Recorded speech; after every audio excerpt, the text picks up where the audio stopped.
다음 글을 전 검사장 유창종님의 페이스북에 있는 현 공수처에 대한 비판의 글입니다. 법원의 윤 대통령 구속영장 기간 연장 불허 결정.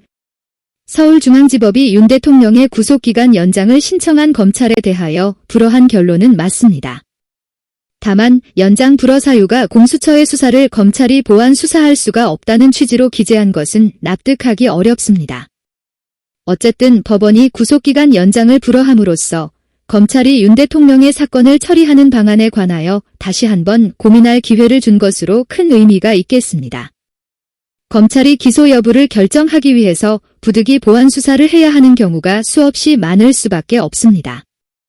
경찰이나 공수처가 수사해서 송부한 상태로 검찰은 보완 수사 없이 마치 기소 여부 결정 기계처럼 공소 제기 여부만을 결정한다면 많은 범죄자를 무혐의 처분하게 하는 엄청난 후유증을 낳게 될 것입니다. 결론적으로 검찰은 법원의 구속기간 연장 불허 결정을 존중하여 대통령을 구속기간 만료 전에 석방하고 불구속 상태에서 수사를 보완하여 기소 여부를 결정하면 될 것입니다. 만일 검찰이 법원의 연장 불허 사유까지 존중하여 구속기간 만료 전에 공소제기 여부를 결정해야 한다면 윤 대통령을 불기소 처분 결정하는 것이 옳겠습니다. 불기소 사유는 분명합니다.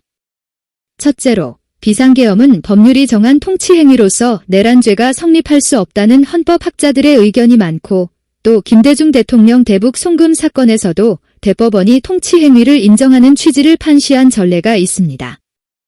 혹시 비상계엄이 법률의 요건과 절차를 위배하였으면 국회가 이를 심사하여 해제하면 종료됩니다. 비상계엄이 법률의 요건과 절차를 위배하였다고 바로 내란죄가 되는 것은 아닙니다.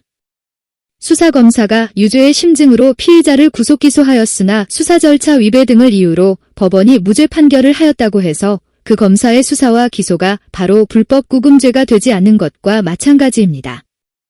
둘째로 공수처와 검찰은 내란죄의 수사권이 없습니다.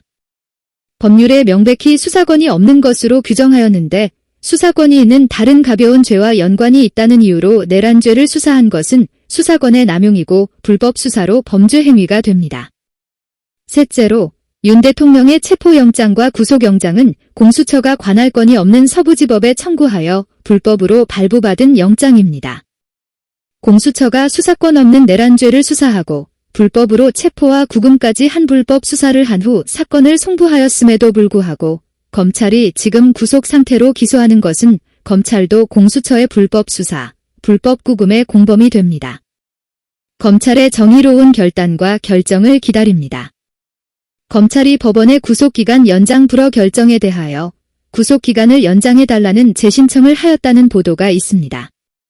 법원도 이번에는 보완 수사의 필요성 여부가 아니라 공수처의 수사가 수사권 여부, 체포영장과 구속영장의 불법성 여부 등의 논란이 있으므로 검찰이 피의자를 석방하고 불구속 상태에서 수사하는 것이 적절하다고 명확한 입장을 밝혀주기 바랍니다.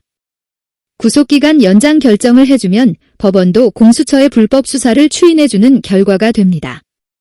영장 담당 판사의 사법정의 실현을 위한 용단과 인권 보장을 위한 법리 설명을 기다립니다.